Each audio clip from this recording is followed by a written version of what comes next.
제게 한 5살 된 아들이 하나 있는데요. 이 아들이 우리 집에 태어나면서 제게 생긴 변화가 뭐냐 하면 제가 제 기억에는 없어요. 어릴 적에 동화를 읽었던 기억이 없거든요. 나를 위해서 동화를 읽지는 않았는데 이 5살짜리 아들을 위해서는 끊임없이 동화를 읽어야 합니다.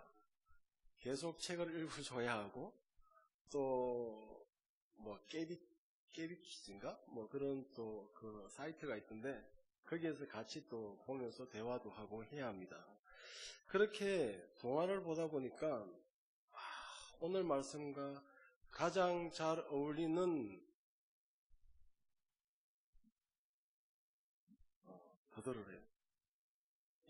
가장 잘 어울리는 한 동화가 있었습니다. 제가 보통 성경을 읽으면서 은혜를 받아야 하잖아요. 근데 그 동화를 보면서 제가 엄청 은혜를 많이 받았어요. 우리의 아이는 참 재밌게 보는데 저는 얼마나 은혜를 많이 받았는지 모릅니다. 그 동화 제목이 뭐였냐 하면 마음씨 착한 양이라는 동화였습니다. 내용은 이렇습니다. 숲속에 아주 어린 마음씨 착한 양 한 마리가 살고 있었습니다. 그러다가 햇살 좋은 어느 날 오늘은 너무너무 햇살이 좋고 기분이 좋으니까 내가 집을 떠나서 다른 곳으로 내가 여행을 좀 해야겠다라고 마음을 먹고 이제 집을 나와서 길을 가기 시작했습니다. 그러나 이 양은 얼마 걸어가지 못했습니다. 저 멀리에 보니까 늑대와 사자가 걸어오고 있는 것입니다. 이 늑대와 사자를 보는 순간 이 양은 부들부들 떨기 시작했습니다. 걸리면 죽을 텐데 늑대나 사자의 눈에 띄기만 하면 나는 여기에서 내 생은 마감될 텐데 그러다가 옆에 아주 멋있게 서 있는 나무 한 그루를 보고는 훌쩍 뛰어서 그 나무 뒤로 숨습니다. 그리고 부들부들 떨면서 제발 들키지 않기를 늑대와 사자가 그냥 지나가 주기를 숨죽이며 기다리고 있습니다. 얼마나 감사한 일인지요. 이 늑대와 사자가 이 양을 발견하지 못한 거예요. 그냥 지나갔습니다. 근데 살았다는 안도감과 함께 양에게 어떤 마음이 찾아오냐 하면 내 인생 너무 불쌍하지 않냐. 나는 왜 늘 늑대랑 사자를 도망다니고 숨고 피하며 살아야 되느냐. 그러다 이 양이 조물주를 원망합니다. 그리고 하나님을 찾아갑니다. 하나님, 저는 너무 힘듭니다. 저는 저를 보호할 수 있는 어떠한 능력도 가지고 있지 않습니다. 늑대와 사자를 두려워하며 도망다니는 게 제 모습입니다. 어떻게 하면 좋겠습니까? 이렇게 이야기하니까 하나님이 듣고 보니까 정말 그렇거든요. 불쌍했어요. 그래서 하나님이 그러면 너에게 예리한 이빨과 날카로운 발톱을 달아주면 되겠니? 라고 했습니다. 근데 양이 상상을 했습니다. 예리한 이빨과 발끝에 날카로운 발톱이 달려있는 자기 모습을 상상하니까 별로죠. 싫은데요. 다시 하나님이 그럼 내 몸속에 독사와 같이 맹독을 넣어주면 어떻겠느냐. 네 몸속에 독이 있다는 걸 알면 쉽게 너를 잡아먹지는 못할 것이다 라고 했습니다. 근데 양이 생각하니까 그것도 싫은 거예요. 그래서 하나님이 다시 묻습니다. 아니 너는 너를 지키고 싶다고 말해놓고 지금 와서 내가 너를 지킬 수 있는 여러 가지를 이야기하는데 왜 다 싫다고 하느냐라고 하니까 이 양이 발톱이 있고 이빨이 있으면 저를 지킬 수 있습니다. 독이 있다면 다른 짐승들이 나를 해치지는 못할 것입니다. 그러나 어느 누구도 나와 어울리려 하지 않을 것입니다. 나를 피해 다니고 나를 피해 숨고 내가 늑대와 사자에게 했던 것처럼 똑같이 할 것입니다. 그것은 싫어요 라고 했습니다. 하나님 생각하니까 이 양이 너무 기특한 거예요. 이렇게 착한 양을 봤나? 좋아. 그러면 그러면 하나님께서 양에게 이렇게 이야기합니다. 그러면 사람들의 도움을 좀 받으면 어떻겠니? 어떻게 해요? 그때 하나님이, 원래 양은 지금처럼 북실북실한 털을 가지고 있었던 게 아니고 털이 없었대요. 그때 하나님이 펑 하면서 북실북실한 털을 달아준 거예요. 그러니까 이제부터 양의 털이 필요한 사람들이 너를 지켜줄 것이다. 너를 보호해 줄 것이다. 이런 내용이었습니다. 감동이 되나요?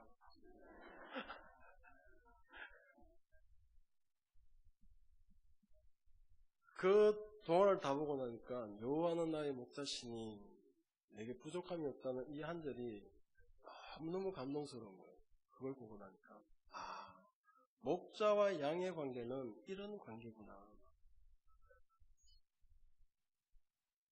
양에게 목자가 없다고 한다면 이 양은 너무 힘들게 살아갈 수밖에 없습니다. 양에게 목자가 없다고 한다면 이 양은 늘 두려움에 떨어야 하고 자신을 지키지 못하는 자기에게 늘 불신하고 원망하는 그러한 삶을 살아가야 할지도 모릅니다. 그러나 목자의 돌보심을 받고 목자의 보호함 아래에 있는 양은 안식할 수 있습니다. 이 목자가 자신을 지켜줄 것이기 때문에 그렇습니다. 그래서 양에게 있어서 이 목자는 굉장히 중요한 존재입니다. 이 목자는 양에게 있어서 생명과 같습니다. 왜냐하면 이 목자가 양의 생명을 지켜주기 때문에 그렇습니다. 오늘 이 다윗은 1절 말씀에 여호와는 나의 목자시니 내게 부족함이 없으리로다 라고 고백하고 있습니다. 여호와가 우리의 목자가 되실 때에 다윗은 부족함이 없다라고 이야기합니다. 이 부족함이 없다는 것을 우리가 이렇게 생각했으면 좋겠습니다. 내 인생을 맡기기에 충분하신 분, 내 생명을 지켜주시기에 충분하신 분, 그것이 여호와라고 우리가 정의를 해보면 좋을 것 같습니다. 그러므로 다윗이 여호와는 나의 목자시니 라고 고백할 때에 다윗은 여호와께서 나의 목자 되신다는 이 고백 속에서 여호와는 나의 생명을 책임지기에 충분하신 분입니다. 내가 만일에 양이라면 여호와를 목자로서 절대적으로 신뢰하며 의존할 수 있는 분이 여호와이십니다 라고 다윗은 고백하고 있는 것입니다. 시편 23편은 다윗의 인생 경험을 통해 쓰여졌다고 우리는 보고 있습니다. 다윗은 목동이었습니다. 직접 양을 돌보며 양을 보호하며 양을 기르던 사람이 바로 다윗이었습니다. 자신이 양을 기르는 목자로서 양을 돌보면서 했던 그 경험들을 가지고 하나님과 자신의 관계를 연결해서 적어놓은 시가 바로 시편 23편이라는 시입니다. 다윗은 여호와께서 자신의 목자가 되신다고 고백하고 있습니다. 자신이 목자로서 양들을 돌봐보니까 목자는 이러한 역할과 이러한 일들을 감당하더라는 것을 잘 알고 있었습니다. 그리하여 다윗은 자기 인생에 있어서 목자가 있다면 여호와였으면 좋겠다라고 확신하고 있는 것입니다. 여호와가 자신의 목자가 되신다는 이것이 자신에게 가장 중요한 것이며 자신에게 있어서 절대적인 가치를 가지는 그러한 고백이 되는 것입니다. 인생을 살아가면서 여호와께서 목자가 되심을 깨닫는 것은 굉장히 중요합니다. 다윗은 이것을 깨달은 것입니다. 많은 사람들이 여호와가 계심에도 불구하고 그를 목자로 인정하지 못하는 경우가 많습니다. 아니면 심지어 자신이 양의 위치에 있음에도 불구하고 목자 되시는 여호와를 이끌어 가려고 하고 리더하려고 하는 경우가 있다는 것입니다. 양이 목자를 인도하고 싶은 거죠. 자신의 생각과 자기의 마음대로 목자를 이끌어 가고 싶은 거죠. 여호와를 목자로 세운다는 것, 이것 쉬운 일 아닙니다. 하나님께서 우리에게 은혜 주시고 다윗에게 찾아와 그 인생 가운데서 오직 여호와만이 참된 목자가 되심을 우리에게 보여주시고 믿게 하실 때에 가능하다는 것입니다. 그러므로 다윗은 굉장히 복받은 자입니다. 왜냐하면 여호와께서 자기 인생의 목자가 된다는 것을 깨달았기 때문에 그렇습니다. 여호와는 스스로 존재하시는 분이십니다. 만물의 창조주시며 만물의 주관자 되십니다. 성경은 태초에 하나님이 천지를 창조하심으로 우리에게 시작을 알리고 있습니다. 그리고 성경의 끝은 하나님께서 심판하심으로 끝을 맺고 있습니다. 즉 우리가 살아가는 우리의 모든 인생은 하나님으로 시작되어지고 하나님으로 끝난다는 것입니다.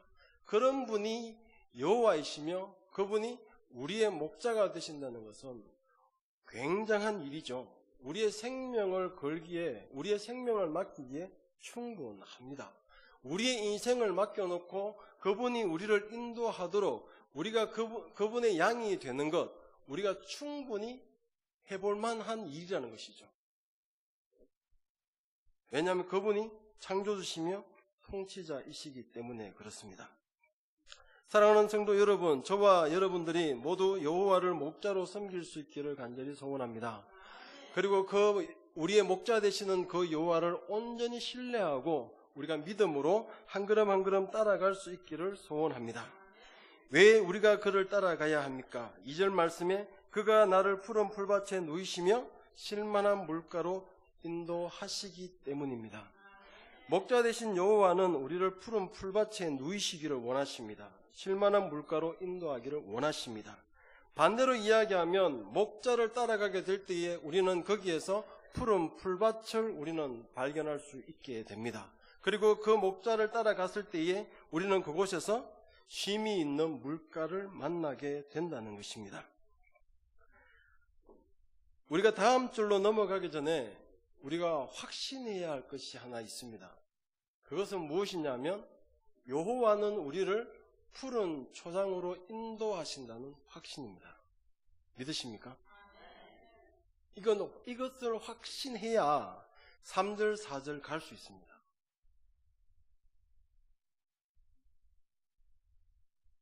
하나님께서 인도하시는 것은 반드시 푸른 초장이며 쉴만한 물가입니다. 여호와는 우리를 다른 곳으로 인도하지 않습니다.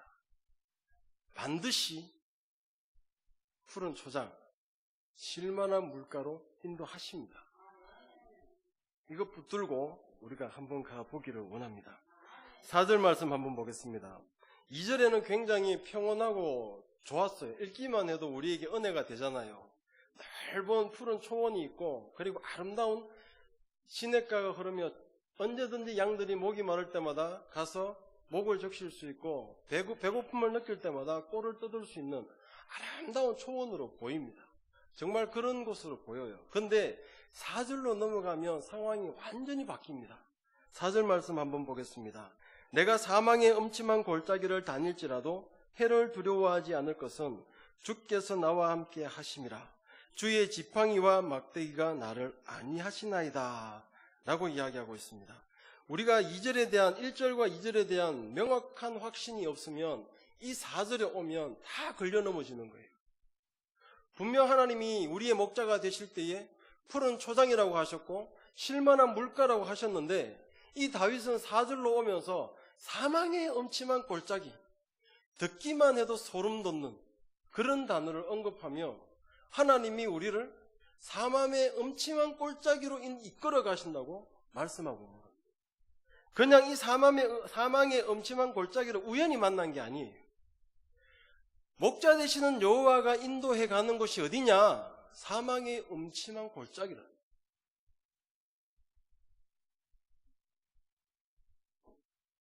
여호와께서 우리를 사망의 음침한 골짜기로 인도한다면 어떻겠습니까?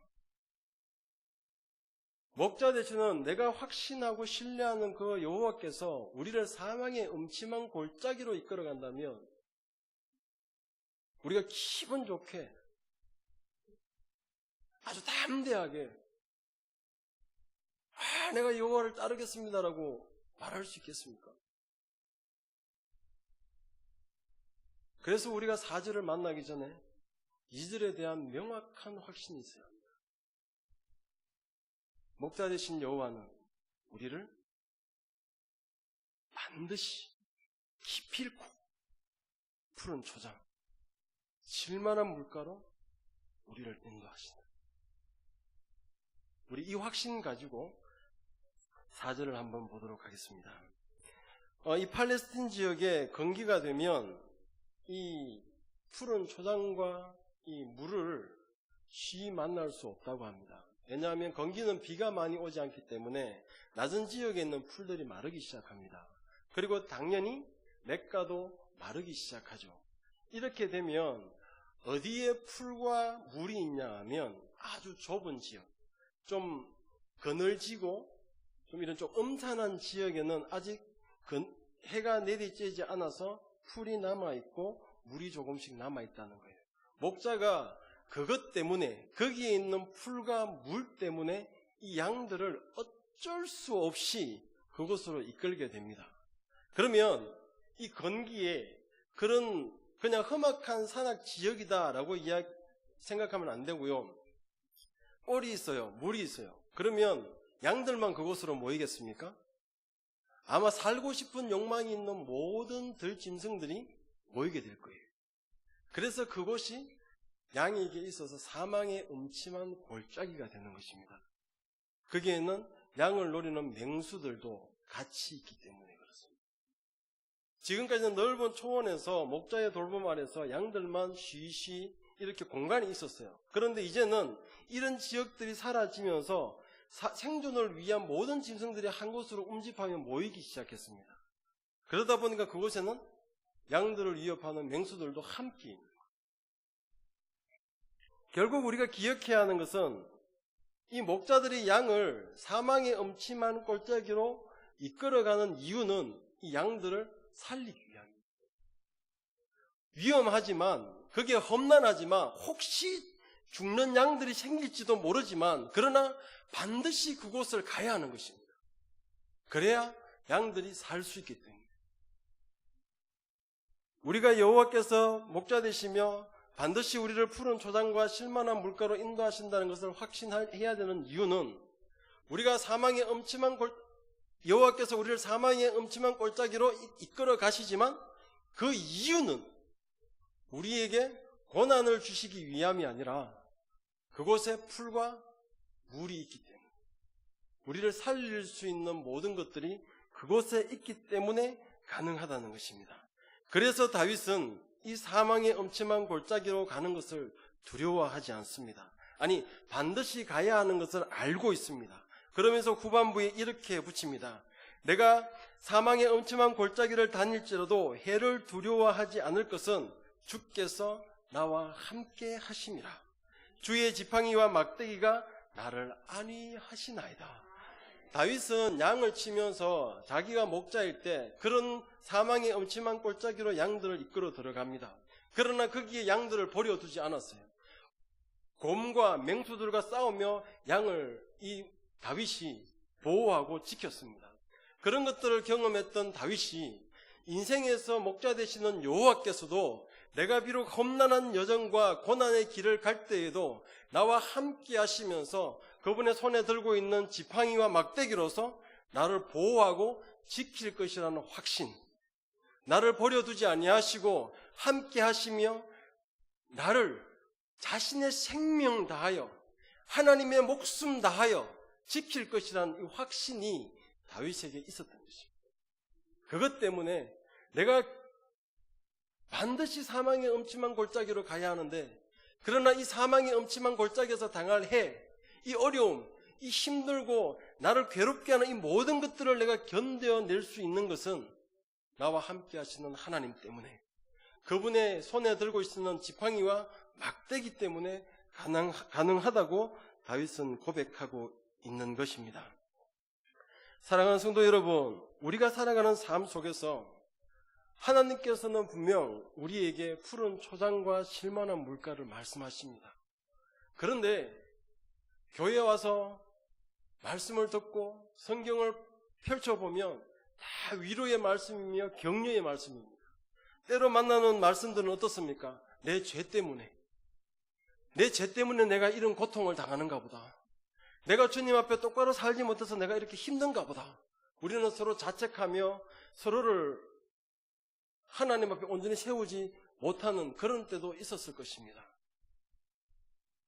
우리가 하나님을 믿으며 하나님을 따라갈 때에 하나님은 우리를 사망의 음침한 골짜기로 데려가실 때가 있습니다. 그때 우리가 기억해야 하는 것은 하나님이 함께 하신다는 것. 그리고 이것보다 더 중요한 게 뭐냐 하면 그 골짜기 안에 뭐가 있습니까?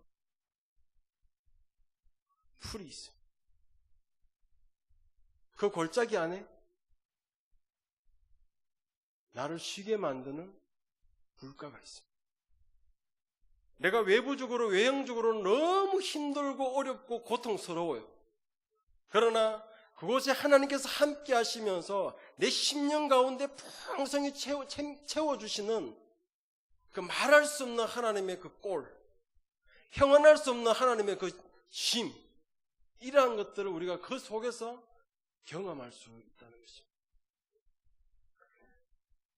제가 어릴 적에 함께 신앙생활을 하던 동기가 한 명 있습니다. 그 동기가 신앙생활을 하면서 굉장히 힘들어했습니다. 주님 섬기는 게 너무 힘들대요. 그리고 어린 나이임에도 불구하고 작은 교회에 찬양 인도도 하고 열심히 섬겼습니다. 그런 일들이 되게 힘들대요. 고통스럽대요. 그러면서 이런 이야기 저런 이야기를 많이 주고받고 서로를 위해 기도하고 그러던 동기가 있었고 그런 시절이 있었습니다. 너무 안타까워서 어떻게 위로할까 고민을 하는데 그 친구가 이렇게 이야기를 해요. 내가 지금 너무 힘든데 정말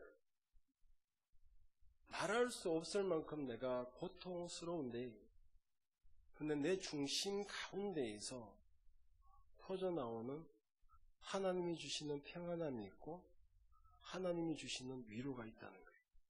그것 때문에 내 내면에서 하나님이 공급하여 주시는 이 은혜와 하나님의 위로하심이 있기 때문에 외부에서 공격하여 들어오는 모든 것들을 견뎌낼 수 있다라고 고백을 하더라고요. 저는 맞다고 생각을 합니다. 그 친구가 그런 정말 사망의 엄침한 골짜기와 같은 그런 시기와 그런 상황들을 경험하지 않았다면 내면 깊숙이에서 주님만이 주실 수 있는 그 평안, 주님만이 주실 수 있는 그 위로를 경험할 수 없었다고 생각합니다. 정말 값진 경험이죠. 우리가 사망의 음침한 골짜기 속에서 우리는 이런 것들을 경험할 수 있습니다. 단순히 내가 힘들고 어려울 때 하나님이 함께 하셔 이렇게 그냥 정해내리고 끝낼 것이 아니라 주님, 나를 살게 해주십시오. 내가 지금 이 힘든 여정을 걸어가고 있는데 주님, 내 중심에 오셔서 주님의 은혜로 채워주십시오. 그리고 주님의 그 평안으로 나를 붙들어 주십시오. 그리하여 세상이 어떻게 휘몰아친다 할지라도 주님 거부하지 아니하고 내가 믿음 내려놓지 아니하고 세상과 타협하지 아니하고 내가 주님만이 나의 목자 되심을 고백하며 내가 주님 따라 살게 하여 주십시오. 종국에는 주님이 나를 푸른 초장으로 실만한 물가로 인도하실 것인데 내가 이 믿음 가지고 주님 살겠습니다. 이 믿음 지켜주십시오. 우리가 그렇게 나아가게 될 때에 평온하게 걷던 풀을 뜯고 물을 마시던 그곳에서 경험할 수 없는 값진 것들을 사망의 음침한 골짜기에서 우리가 경험하게 된다는 것입니다. 우리가 살아가는 인생 가운데서 정말 우리가 홀로 버려진 듯하고 정말 인생 가운데서 나 혼자 뚝 떨어져 있는 것처럼 그러한 인생의 싸움을 할 때가 있습니다. 그러나 우리는 그 상황 속에서 혼자가 아니라는 것을 기억해야 합니다. 하나님이 우리와 함께 하심을 그리고 그분이 우리를 돌보시며 안위하심을 믿어야 합니다. 제가 말씀을 준비하다가 언더우드 선교사님의 기도가 생각이 났습니다. 중요한 부분만 제가 한번 읽어보도록 하겠습니다. 주여, 지금은 아무것도 보이지 않습니다. 주님, 메마르고 가난한 이곳 조선 땅, 나무 한 그루 시원하게 자라오르지 못하고 있는 이 땅에 저희들을 옮겨와 심으셨습니다. 좀 넘어가겠습니다. 그러나 주님, 순종하겠습니다. 겸손하게 순종할 때 주께서 일을 시작하시고 그 하시는 일을 우리들의 영적인 눈으로 볼 수 있는 날이 있을 줄 믿나이다. 지금은 우리가 항무지 위에 맨손으로 서 있는 것 같사오나 지금은 우리가 서양 귀신, 양귀신이라고 손가락질 받고 있사오나 저희들이 우리 영혼과 하나인 것을 깨닫고 하늘나라의 한 백성, 한 자녀임을 알고 눈물로 기뻐할 날이 있음을 믿나이다. 언더우드 선교사님이 이 땅에 처음 왔을 때에 느꼈던 마음입니다. 미국에서 잘 살고 있던 것을 정말 이곳에 옮겨다 놓으시는데 앞길이 막막한 거죠. 그때 이 선교사님이 주님께 기도합니다. 주님, 순종하겠습니다. 그리고 우리가 순종하며 나아갈 때에 하나님께서 하시는 일들을 우리가 볼 것을 기대합니다.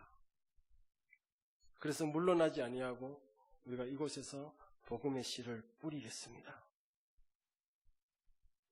정말 이런 선교사님들의 이러한 희생과 헌신, 여러 가지 외부적인 상황에 굴복하지 아니하고 오직 목자 되시는 여호와 한 분만 보고 이 땅에 와 그 모든 것들을 이겨내며 복음의 씨앗을 뿌렸을 때에 이 땅은 주님 앞에 풍성한 열매를 맺게 되었던 것입니다. 이들이 이 길을 갈 수 있던 것은 하나님이 함께 하신다는 확신이 있었기 때문에 그렇습니다. 우리는 살아가는 모든 삶들 속에서 하나님을 인정해야 합니다. 때로는 우리는 쉬이 풀과 꿀을 얻을 수 있는 정말 편안함이 있는 그러한 순간을 살아갈 때도 있습니다. 그러나 하나님을 믿다가 우리는 사망의 음침한 꼴짜기와 같은 그러한 순간들을 우리는 걸어가야 할 때도 있습니다. 그러나 그 순간마다 우리는 기억했으면 좋겠습니다. 사망의 음침한 골고다, 사망의 십자가를 지신 예수님을 기억했으면 좋겠습니다. 예수님께서는 사망의 음침한 골고다를 오르셨습니다. 그리고 사망의 십자가를 지셨습니다. 예수님께서 사망의 음침한 골고다를 오르시고 그 사망의 십자가를 지신 이유는 그를 믿는 모든 자의 목자가 되기 위함이었습니다. 우리의 목자 예수 그리스도는 우리를 위하여 그 생명도 아끼지 아니하고 내어주신 분입니다. 우리는 예수 그리스도께서 십자가를 지심으로 하나님의 자녀가 되었음을 믿고 확신해야 합니다. 또한 우리가 확신해야 하는 것은 예수님께서 우리의 목자 되신다는 것입니다. 성경은 우리에게 예수님께서 잃어버린 한 마리 양을 찾는 모습을 보여주고 있습니다. 예수님은 그 양을 찾을 때까지 포기하지 않습니다. 끝까지 그 양을 어깨에 덜추어 맬 때까지 찾고 또 찾으시는 분이십니다. 우리는 이것을 통해서 무엇을 알 수 있습니까? 예수께서 목자가 되실 때에 예수님은 끝까지 책임지시는 분이시라는 것입니다. 자신의 생명을 십자가에 내어주시며 우리에게 생명 전하여 주신, 우리에게 생명 주신 예수 그리스도, 그분을 우리가 따라갈 때에 우리의 인생은 평안함과 안식을 누릴 수 있게 될 것입니다. 말씀을 맺겠습니다. 여호와는 우리의 목자 되십니다. 여호와께서 우리의 목자가 되기 위해서 우리가 먼저 고백해야 하는 것은 우리가 양이라는 것입니다. 양은 능력이 없습니다. 양은 자신을 지킬 힘이 없습니다. 양은 목자가 돌봐주지 않으면 평안함, 안식 누릴 수 없습니다. 목자에게 양이 필요한 것이 아니라 양에게 목자가 필요한 것입니다. 이 순간부터 오직 여호와만이 우리의 목자이시며 우리의 인생을 내어 맡길 수 있는 분인 것을 확신하며 어떠한 순간에도 그분 배신하지 아니하고 믿음으로서 나아가 그분이 우리 인생 가운데 공급하여 주시는 많은 은혜, 풍성한 긍휼하심을 경험하고 누릴 수 있는 우리의 삶이 될 수 있기를 간절히 소원합니다.